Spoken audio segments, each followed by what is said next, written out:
Guardian now, and parents are spending less on books for their children. Thank heavens for drag queens, I guess. Yeah, cost of living crisis. 1 in 5 parents spend less on books for their children. It's just another... This is the thing, it's a vicious cycle, isn't it, we're into now, because now we have cost of living, now you can't afford books for your kids, they get a worse education, then they do worse in life, and lockdowns were another part of that. And, yeah, it's a terrible thing. I mean, people don't care about this or think about this, but 20% of parents and carers say they're spending less on books for their children, and this increased to 36% for those who were struggling financially. 10% were too stressed to even read to their child. And the only good news is that sensitivity readers have ruined books anyway. Yeah, so that's true. Kids probably shouldn't read the new Roald My Dahl. wife spent an extraordinary amount on books when our kids were young, and my daughter read them all avidly, and my son, I still don't think, has finished a book under, that he's not been required to specifically for school. It doesn't... I'm not sure you can force it to down there. Do you know what I mean? I think there's a kind of sense that if you furnish the house with books, then the child grows up to be this incredible...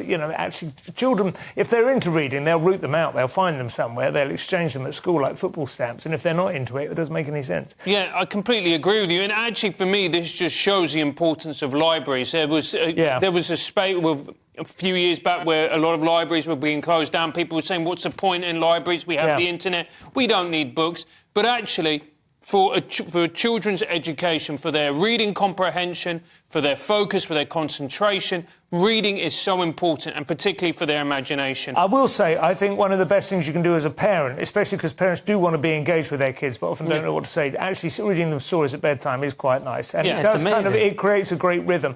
We used to we read The Hobbit. It was great. I think you've taken an extraordinarily laissez-faire attitude towards reading this. So you're basically saying, let a kid be feral if that's what they want.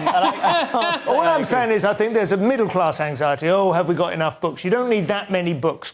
Once you get the ball rolling, children will find them. But you're right, libraries are good. But also, I will say, Oxfam Bookshop and other second-hand bookshops now, loads of children's books for a couple of quid. OK, maybe, if money is really tight, you can't afford that. But a couple of quid, a book will last you for a couple of weeks. Yeah. I think most of us, if you're honest, you can budget and work around that. But what you have to then do is, exchange them back and forth and keep them circulating, There does seem to be a lot of evidence. Remember one of Malcolm Gladwell's books about education, which, some people would pick holes in what he says. But anyway, his point was, it's actually during the holidays that gaps open up between middle-class households and working-class households.